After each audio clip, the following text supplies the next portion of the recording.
Hello student, स्वागत है एक बार आपका फिर से मिश्री के यूट्यूब के स्टडी मंत्र चैनल पर।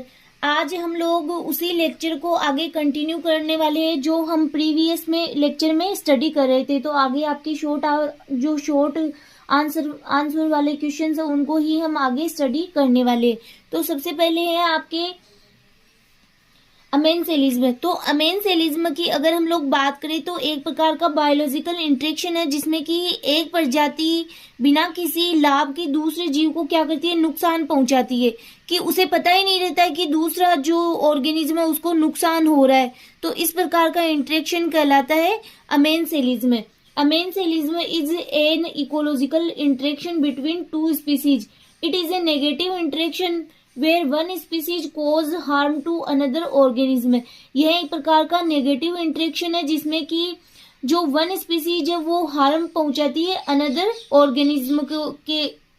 ऑर्गेनिज्म को without any benefit to itself, कि इसे भी कोई फायदा नहीं होता है फिर भी वो दूसरे जो स्पीसीज है या ऑर्गेनिज्म है उसको नुकसान पहुंचाती है। It can be seen in competitive behaviour. इसे कम्पिटिटिव बिहेवियर में देखा जा सकता है। इस प्रकार का जो इंटरेक्शन है वो कंपटीशन टाइप का होता है। तो अगर हम लोग इसके अमेनसेलिज्म की एग्जाम्पल की बात करें तो जैसे कोई ग्रास है, उसके ऊपर से कई जानवर एक साथ गुजर रहे हैं, तो उस घास को तो क्या हो रहा है, नुकसान हो रहा है, बट उन जानवरों को नहीं पता कि इस घास को नुकसान हो रहा है। तो मतलब ये एक प्रकार का, वैसे देखा जाए तो इस प्रकार का इंटरेक्शन है जिसके अंतर्गत किसी भी स्पीसीज को बेनिफिट नहीं हो रहा है। ठीक है, फिर नेक्स्ट है आपकी IVI, the importance value index. तो द इम्पोर्टेंस वैल्यू इंडेक्स की अगर हम लोग बात करें तो इसे कहा जाता है कि जो मूल्य सूचकांक का माप होता है ये एक प्रकार से किसी प्रजाति के लिए। अगर इसे हम सरल शब्दों में अगर इसकी परिभाषा नोट करें तो किसी क्षेत्र में अगर बहुत सारी प्रजातियां है तो उनके बीच किसी एक स्पेशल प्रजाति का घनत्व है, किसी का प्रभुत्व या बहुतायत में कितनी परसेंट है वो, तो इसे ही कहा जाता है IVI। Measures how dominant a species in A given forest area. IVI का अगर फॉर्मूला यहाँ पे दे रखा है RDI plus RFI plus RAI, where RDI का मीनिंग होता है रिलेटिव डेंसिटी और RFI का मीनिंग होता है रिलेटिव फ्रीक्वेंसी, RAI का मीनिंग होता है रिलेटिव अबंडेंस। फिर है न्यूडेशन। न्यूडेशन की अगर हम लोग बात करें तो एक प्रकार से सक्सेशन में होने वाली प्रोसेस है जिसके अंतर्गत ये सक्सेशन की पहली स्टेप होती है, जिसके अंतर्गत जो कोई भी बेर एरिया है उसके अंतर्गत कोई भी प्रजाति है वो आके अतिक्रमण करती है या इन्वेजन करती है। It is A first stage of succession. It is the formation of a nude or a bare area result from flooding, landslide, volcanic eruption or other artificial and natural reasons। आपके A zone of the soil horizon। अगर A zone की अगर हम लोग बात करें तो ये एक प्रकार का ऐसा जोन होता है जो कि जो ऊपर वाली लेयर होती है उसके जस्ट बिलो नीचे जो सिचुएटेड लेयर होती है उसे ही कहा जाता है ए जोन या सोइल होरिजन। इसमें बहुत ज्यादा मिनरल्स पाए जाते हैं, जो कार्बनिक पदार्थ है उनकी मात्रा भी बहुत ज्यादा पाई जाती है। ए जोन और A horizon lying just below the topmost zone contain the true mineral soil type. The biological process take place in this zone. Plants roots are found in this zone. It is mostly made up of humus. यह humus के द्वारा बनी हुई थी। This layer contains dark decomposed organic matter which is called humus. Next है आपके halophytes. अभी halophytes इसके नाम में ही इसकी डेफिनेशन छुपी हुई कि जिसमें कि जो लवण की मात्रा बहुत अधिक पाई जाती है। Halophytes grow in a wide variety of saline habitats. Halophytes are salt tolerant plants that survive and reproduce in this environment.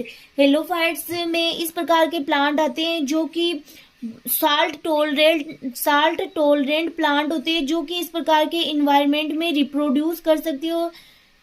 For example है मैंग्रोव ट्रीज। मैंग्रोव ट्रीज है उसको भी आगे हम लोग डीपली स्टडी करेंगे, क्योंकि आपके अलग से देर का सिलेबस में mangrove trees halophytes term given by प्लास। Halophytes are plants that are naturally adapted to salinity. Salt plants have thick cuticle to reduce water loss. Some have aerial roots for gaseous exchange. जैसे कि हम लोग बात करें mangrove trees होते हैं, उसमें भी 2 टाइप की रूट्स पाई जाती है। एक तो रूट होती है जो जमीन के अंदर पाई जाती है, एक होती है जो ब्रांचेस से निकलती है रूट। वो उनका मेन फंक्शन अगर हम लोग देखें तो उनका मेन फंक्शन होता है गैस को एक्सचेंज करना। Zone of biosphere reserve. Biosphere reserve के जोन्स, इसमें अगर हम लोग बात करें तो 3 टाइप के जोन होते हैं, कोर जोन, बफर जोन और ट्रांजिशन जोन। उससे पहले आपको ये जानना होगा कि बायोस्फीयर रिजर्व क्या होते हैं। कि बायोस्फीयर रिजर्व ऐसे क्षेत्र होते हैं जो एंडेंजर्ड स्पीसीज होती है या फिर प्लांट और एनिमल्स को संरक्षण करने के लिए बनाए जाते हैं। A biosphere reserve is divide into 3 zones. सबसे जो आंतरिक जोन होता है उसे कहा जाता है कोर जोन। फिर उसके आगे आता है आपके बफर जोन। थर्ड होता है ट्रांजिशन जोन। जो कोर जोन होता है वो बहुत ज्यादा स्ट्रिक्टली प्रोटेक्टेड जोन होता है, जिसमें किसी भी प्रकार की ह्यूमन एक्टिविटीज नहीं हो सकती। ठीक है। नेक्स्ट आता है आपका बफर जोन। अब बफर जोन ऐसा रीजन होता है जिसमें कुछ एक्टिविटीज हो सकती है, जैसे कि रिसर्च वगैरह, वो भी परमिशन के द्वारा। ट्रांजिशन जोन क्या होता है कि जिसमें कि ह्यूमन सेटलमेंट भी हो सकते हैं या और इसमें कई मानवीय गतिविधियों को अलाउ किया जाता है। फर्स्ट है core zone. It is strongly protected for the conservation of biological diversity where plants and animals are safe from human impact. कि इसमें किसी भी प्रकार का कोई भी ह्यूमन का इंटरेक्शन नहीं होता है। ये एक प्रकार से स्ट्रिक्टली प्रोटेक्टेड एरिया होते हैं। Buffer zone surrounds the core zone and provide a space for environmental research, recreation and tourism. Transition zone, it is the outermost part of biosphere reserve. It is the large area of a biosphere reserve which involves active cooperation between forest management and the public. ठीक है, तो ये तीनों में I think आपको difference समझ में आ गया होगा कि कोर जोन होता है वो एक प्रकार से बहुत ज्यादा प्रोटेक्टेड एरिया होता है जिसमें किसी भी प्रकार की ह्यूमन एक्टिविटीज नहीं होती है। एक प्रकार से जो गवर्नमेंट द्वारा प्रोटेक्ट एरियाज होते हैं। बफर जोन ऐसे जोन होते हैं जो कि कोर जोन के चारों तरफ प्रेजेंट होते हैं, लेकिन इसमें कुछ एक्टिविटीज पॉसिबल होती है, जैसे कि रिसर्च है, रिक्रिएशन है या फिर टूरिज्म है, ये पॉसिबल है। ट्रांजिशन जोन ऐसा जोन जिसमें कि ह्यूमन सेटलमेंट भी हो सकते हैं, जैसे कि और भी ग्रेजिंग वगैरह, ये भी प्रोसेस हो सकती है। तो ये आउटर मोस्ट पार्ट होता है बायोस्फीयर रिजर्व का। आगे आपके lotic ecosystem. Lotic refers to flowing water. Lotic का मीनिंग होता है कि फ्लोइंग वाटर, वाटर का बहना। एग्जाम्पल्स है इंक्लूड रिवर्स है, स्ट्रीम्स है, ETC. Where oxygen level is higher due to the continuously moving water. यहाँ पर जो ऑक्सीजन लेवल होता है वो बहुत ज्यादा हाई होता है। क्यों होता है कि यहाँ पे कंटिन्यूअली वाटर का क्या हो रहा है, मूविंग हो रहा है, वाटर मूव कर रहा है। वाटर की गतिशीलता के कारण इस टाइप के हैबिटेट में एनिमल्स बहुतायत में पाए जाते हैं। नेक्स्ट है प्रोडक्टिविटी, उत्पादकता। अब प्रोडक्टिविटी का मीनिंग क्या होता है कि जैसे कोई प्लांट्स है वो फोटोसिंथेसिस की प्रोसेस के द्वारा फूड का फॉर्मेशन कर रहे हैं, तो उस सिंथेसाइज्ड फूड को ही क्या कहा जाता है, प्रोडक्शन कहा जाता है। ठीक है। और यही सिंथेसाइज्ड फूड होता है वो one trophic level to another trophic level में क्या होता है, ट्रांसफर होता रहता है। और जिस रेट से इस ये प्रोडक्शन ट्रांसफर होता है या प्रोसेस होती है, उसी रेट को ही कहा जाता है प्रोडक्टिविटी या उत्पादकता। Productivity refers to the rate of formation of biomass in the ecosystem. The productivity of the primary producers is important to ecosystem. Productivity होती है वो प्राइमरी प्रोड्यूसर्स के लिए इम्पोर्टेंट होती है इकोसिस्टम के अंतर्गत। क्यों? Because these organism bring energy to other living organism. क्योंकि अब प्लांट्स है, प्लांट्स जब फूड का फॉर्मेशन करेंगे तो वो एक प्रकार से क्या हो गए, प्राइमरी प्रोड्यूसर हो गए। तो उनके लिए ये प्रोडक्टिविटी बहुत ज्यादा इंपॉर्टेंट होती है, क्योंकि ये क्या करते हैं, एनर्जी को one level to next level में क्या करें, ट्रांसफर करें। जैसे उनके उनको अगर किसी ह्यूमंस उनको ईट करते हैं तो वो क्या हो रही है, एक ट्रॉपिक लेवल से दूसरे ट्रॉपिक लेवल में एनर्जी ट्रांसफर हो रही है, और उसी रेट को कहा जाता है प्रोडक्टिविटी। प्लांट्स द्वारा फोटोसिंथेसिस द्वारा सिंथेसाइज्ड फूड को प्रोडक्शन कहते हैं। यही synthesized food one trophic level to another trophic level पर ट्रांसफर होता है। जिस रेट से दिए गए रीजन में प्रोडक्शन प्रोसेस होती है उस रेट को प्रोडक्टिविटी रेट कहते हैं। Examples of intra specific interaction, two oak trees growing too close together fighting for sunlight and nutrients, और two male deer competing for mates। यहाँ पे लिखा हुआ कि जो इंट्रा स्पेसिफिक इंटरेक्शन में क्या होता है कि जैसे सेम स्पीसीज के बीच में अगर इंटरेक्शन हो रहा है, जैसे कि दो ओक ट्री है वो एक साथ में मतलब पास मास में उनकी ग्रोथ हो रही है, तो वो सनलाइट के लिए क्या कर रहे हैं, एक दूसरे से कंपटीशन कर रहे हैं, और न्यूट्रिशन के लिए भी उनके अंदर क्या हो रहा है, कंपटीशन हो रहा है। इसी को कहा जाता है इंट्रा स्पेसिफिक इंटरेक्शन। उसी प्रकार से जो दो मेल डियर है वो कंपीटिंग फॉर मेट्स या फिर कंपीटिंग फॉर फूड, तो ये इंट्रा स्पेसिफिक। नेक्स्ट है आपके एपिलीमनियन। एपिलीमिनियन क्या, अगर हम लोग डेफिनेशन की बात करें तो एक प्रकार से जो वो थर्मल झील होती है या फिर जो तापीय स्थिरीकृत झील होती है उसमें जो पानी प्रेजेंट होता है उसकी सबसे ऊपरी लेयर को कहा जाता है एपिलीमनियन।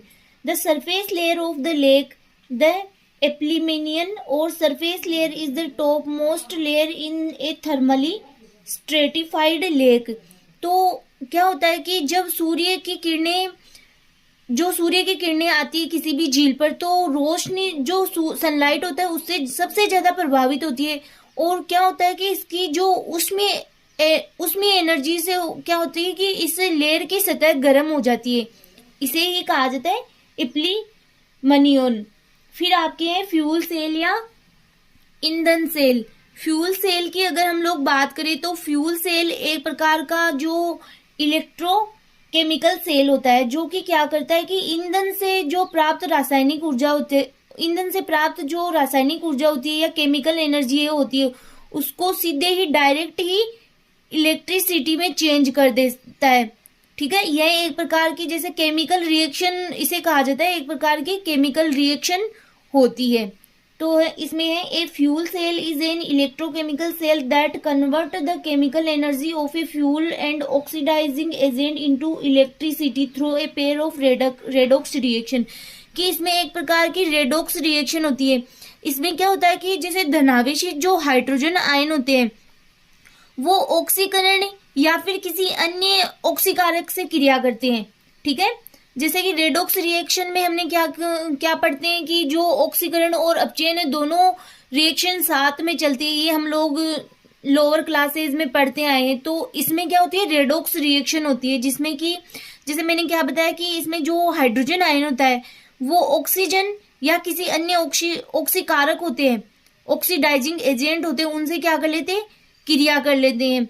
ठीक है, जो ईंधन सेल अगर हम लोग बात करें तो जो नॉर्मल बैटरीज, हम लोग इसके यूज की बात करें कि ईंधन सेल का उपयोग कहाँ कहाँ होता है, तो ईंधन सेल का उपयोग या फ्यूल सेल का उपयोग घरों में भी होता है, जो हॉस्पिटल्स होता है उनमें भी होता है, या फिर कई जो डाटा केंद्र होते हैं उनको बिजली देने के लिए भी इनका उपयोग। क्लाइमेक्स कम्युनिटी जिसे कहा जाता है चरम समुदाय। A climax community is the final stage of ecological succession. तो क्लाइमेक्स कम्युनिटी होती है वो क्या होती है कि फाइनल स्टेज होती है किसी इकोलॉजिकल सक्सेशन की, पारिस्थितिकीय अनुक्रम की, which remains stable as long as the environmental remains unchanged. यह जब तक यह जो स्टेज होती है जब तक स्टेबल रहती है, जब तक कि कोई भी इन्वायरमेंट में किसी भी प्रकार का चेंज नहीं होता है। क्लाइमेक्स कम्युनिटी के डिफरेंट स्पीसीज का आपस में इस रीजन की क्लाइमेट के साथ सामंजस्य स्थापित हो जाता है। और क्लाइमेक्स कम्युनिटी की अगर हम लोग बात करें तो इस प्रकार की अवस्था होती है जिसमें कि इन्वायरमेंट और कम्युनिटी के बीच में एक प्रकार का सामंजस्य स्थापित हो जाता है। जब तक कि कोई भी, जैसे कोई भी इन्वायरमेंटल कोई इवेंट है या फिर कोई भी ह्यूमन जनित कारण है, अगर इन्वायरमेंट को इफेक्ट नहीं करते हैं तब तक वो क्लाइमेक्स कम्युनिटी बनी रहती है। फिर है biome. Biomes refers to the community of plants and animals that occur naturally in an area. Biomes का मीनिंग होता है कि कोई भी कम्युनिटी या समुदाय, किसका, प्लांट्स का भी हो सकता है, एनिमल्स का भी हो सकता है, जो कि किसी नेचुरली किसी एरिया में प्रेजेंट होती है। Biome, also known as a major life zone, is an area that includes community of plants. There are many types of biomes including rainforest है, grasslands है, conifers forest है, etc. Amazon rainforest of South America, which is the largest rainforest biome in the world. फिर है डेस्ट्रिफिकेशन। डेस्ट्रिफिकेशन की अगर हम लोग बात करें तो एक प्रकार से ऐसी प्रोसेस होती है जिसमें कि जो फर्टाइल लैंड होती है या जो उपजाऊ भूमि होती है वो किसी डेजर्ट में कन्वर्ट हो जाती है। Desertification is the degradation process. एक प्रकार की डिग्रेडेशन प्रोसेस होती है in which a fertile land change into a desert. This can be caused by growth है, क्लाइमेट चेंज है, डिफोरेस्टेशन है एंड ह्यूमन एक्टिविटीज के कारण ऐसा हो सकता है। सोइल इरोजन, मृदा अपरदन। Soil erosion is the removal of the top layer of the soil. This natural process is caused by the dynamic activity of erosive agent. कई बार क्या होते हैं, कुछ ऐसे क्वेश्चन भी हो जाते हैं जिनको हमें पता है क्या होता है बट हम लोग उनकी डेफिनेशन नहीं लिख पाते हैं। बट हमें क्या करना चाहिए, अपनी ही लैंग्वेज में उनको, ऐसे नहीं कि हम उनको रट्टा मारे। रट्टा मारने से क्या होता है कि एग्जाम टाइम पे हम भूल जाते हैं कि हाँ इसकी डेफिनेशन पढ़ी थी, बट क्या होता है, इससे बेटर है आप उनको पहले समझो। जैसे कि यहाँ पे लिखा हुआ सोइल इरोजन, मृदा अपरदन। अब मृदा का अपरदन कैसे होता है कि कोई भी, जैसे इसके लिए नेचुरल एजेंट है वो भी रेस्पॉन्सिबल हो सकते हैं, ह्यूमन जनित कारण भी हो सकते हैं, ह्यूमन एक्टिविटीज की वजह से भी हो सकते हैं। तो अगर जो मृदा की ऊपरी परत है उसका क्या होना, डिग्रेडेशन हो जाना, ठीक है, उसका रिमूव हो जाना ही सोइल इरोजन कहलाता है। एक प्रकार की ये क्या होती है, ग्रेजुअल प्रोसेस होती है। जैसे कि बहुत तेज आंधियां चलना, इसके द्वारा भी सोइल इरोजन होता है। तो इसके लिए हम लोग बचपन से पढ़ते हैं, लोअर क्लासेस में पढ़ते हैं कि इसकी बहुत अधिक से अधिक वृक्ष लगाने चाहिए ताकि भूमि का कटाव न हो। तो यही वही चीज है कि मृदा अपरदन, soil erosion is the removal of the top layer of the soil. This natural process is caused by the dynamic activity of erosive agent. It is A gradual process when wind and water detach and removes soil particle causing the soil erosion. Acid rain. अब acid rain, अम्लीय वर्षा होती है, उसे भी हम बचपन से पढ़ते हैं। लोअर क्लासेस में हमारी जब साइंस थी तो वहां से पढ़ते हैं कि अम्लीय वर्षा क्या होती है। अम्लीय वर्षा की जो वर्षा है उसके साथ में कई जो इन्वायरमेंट में प्रेजेंट हार्मफुल एजेंट है वो अगर मिक्स हो जाए तो वो वर्षा कहलाती है अम्लीय वर्षा। अब उसमें एसिड पार्टिकल्स मिल जाए तो उसको हम कहेंगे एसिड रेन या अम्लीय वर्षा। Acid rain is a result of air pollution when harmful gases like SO2 and NO2 react with moisture present in air, they form nitric acid and sulphuric acid. अब ये एक प्रकार से क्या है, एसिड है, ये किसके साथ में मिल रहे हैं, जो एनवायरमेंट में प्रेजेंट मॉइस्चर है, एयर में प्रेजेंट जो मॉइस्चर, उनके साथ में क्या कर रहे हैं, मिक्स हो रहे हैं। और जब वर्षा होती है तो वो वर्षा जब अर्थ पे आती है तो ये उनके साथ में मिक्स होकर के अम्लीय वर्षा करते हैं। These acid when dropping down on earth along with the rain is called acid rain. आगे detritus food chain. Detritus food chain is the type of food chain that start with the dead organic material. Dead organic material, इसका meaning है ये decomposers से start होती है ऐसी food chain. The dead organic substances are decomposed by micro organism. जो dead organic substance होते हैं उनका डिकम्पोजिशन होता है माइक्रो ऑर्गेनिज्म द्वारा। द ऑर्गेनिज्म, और फिर ये कहाँ पे चले जाते हैं, सोइल में, सोइल के द्वारा फिर वापस से प्लांट्स में, फिर प्लांट्स के द्वारा वही फूड चेन वापस से चलती रहती है। The organism that feed on dead organic matter और detritus are known as detri. Next है लीचिंग। अब लीचिंग का हिंदी में मीनिंग होता है निक्षालन। अब निक्षालन का मीनिंग क्या होता है, तो निक्षालन का मीनिंग होता है यह एक ऐसी प्रोसेस है जिसमें जो सोइल में प्रेजेंट जो सोल्यूबल संगठन होते हैं वो क्या होते हैं, पानी में घुल जाते हैं। ठीक है, पानी में घुल करके ये क्या हो जाते हैं, रिश्ते हुए पानी के साथ मिट्टी के जो निचले स्तर होते हैं वहां तक पहुंच जाते हैं। इसे ही कहा जाता है निक्षालन। या फिर अगर इसकी बात करें लीचिंग की, अगर केमिस्ट्री में इसे पढ़ा जाए, हम तो पढ़ रहे हैं इकोलॉजी में, बट अगर ये केमिस्ट्री में इसकी डेफिनेशन देखें तो निक्षालन एक द्रव्यमान स्थानांतरण प्रोसेस होती है। ठीक है, मास ट्रांसफर प्रोसेस होती है, जिसके अंतर्गत क्या होता है कि कोई ठोस पदार्थ है, उसके अंतर्गत की जो उसके अंदर प्रेजेंट पदार्थों के निष्कर्षण के लिए की जाने वाली प्रोसेस होती है, जिसके अंतर्गत क्या होती है कि जो ठोस पदार्थ होते हैं उनको क्या होते हैं, जब तरल के संपर्क में आते हैं तो उनके अंदर जो प्रेजेंट जो पदार्थ होते हैं उनका निष्कर्षण किया जाता है। तो ये एक प्रकार की निक्षालन प्रोसेस होती है। As water moves down through the soil, जब वाटर क्या होता है, मूव्स डाउन, गति करता है सोइल के through, nitrogen can be carried with it, तो नाइट्रोजन को भी इसके साथ क्या होती है, कैरिड या गति कर ली जाती है।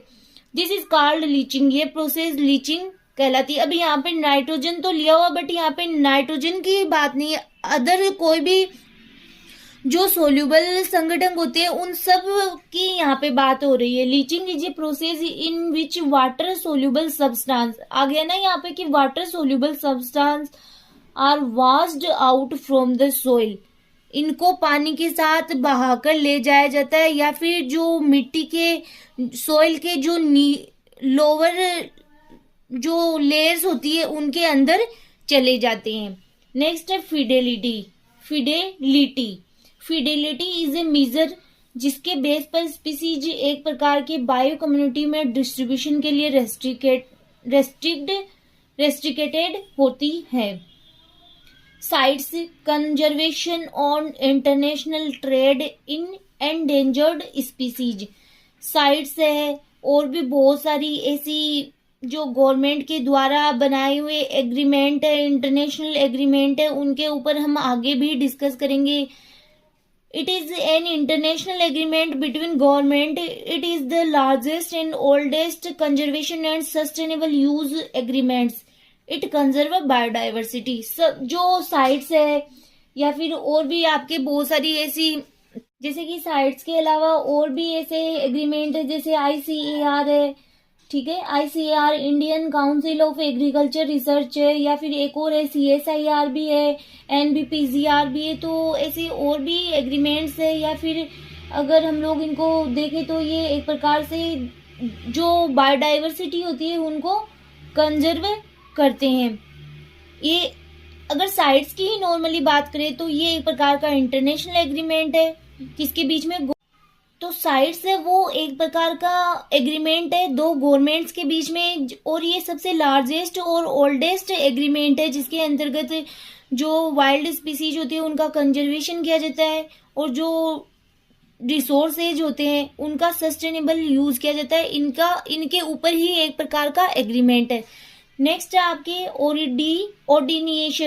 ऑर्डिनेशन किसी रीजन में स्पीसीज और सैंपल को नंबर्ड करने की एनालिटिकल मेथड है। प्रारंभिक रूप से इसका यूज किसी स्पेशल रीजन में किसी स्पीसीज के डिस्ट्रीब्यूशन एंड डेंसिटी के पैटर्न को जानने के लिए किया जाता था। नेक्स्ट है आपके इकोलॉजिकल एफिशिएंसी, पारिस्थितिकी दक्षता। पारिस्थितिकी दक्षता का मीनिंग होता है कि कोई भी इकोसिस्टम है उसमें ऊर्जा का एक ट्रॉपिक लेवल से दूसरे ट्रॉपिक लेवल तक स्थानांतरण, ठीक है, यह एक प्रकार से पारिस्थितिकी तंत्र में जीवों के जो संसाधन का अधिग्रहण होता है, ठीक है, उससे जुड़ी हुई दक्षताओं का संयोजन होता है। Ecological efficiency describe the efficiency with which energy is transferred from one trophic level to the next trophic level. आगे है आपके eutrophication. Eutrophication is an event, एक प्रकार की घटना है in which water body become overly enriched with nutrients, जिसमें कि जो वाटर बॉडीज होती है वो बहुत ज्यादा न्यूट्रिएंट्स की उनमें क्या हो जाती है, अधिकता हो जाती है। The excessive growth of algae and plankton in a water body are indicators of this process. इसके अंतर्गत जो एल्गी होती है या प्लांक्टोन होते हैं उनकी मात्रा बहुत ज्यादा बढ़ जाती है और ये एक प्रकार से जो वाटर ब्लूम होती, एल्गल ब्लूम होती है, ठीक है, उस घटना को क्या करते हैं, बढ़ाते हैं, इंक्रीज करते हैं।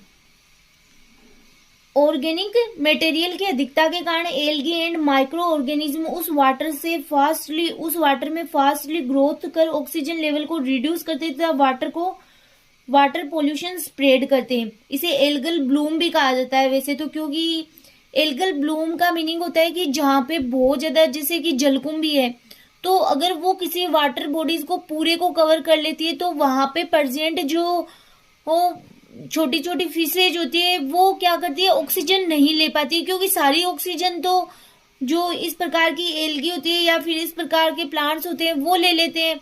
तो इस प्रकार से ये वाटर पोल्यूशन को इंक्रीज करते हैं।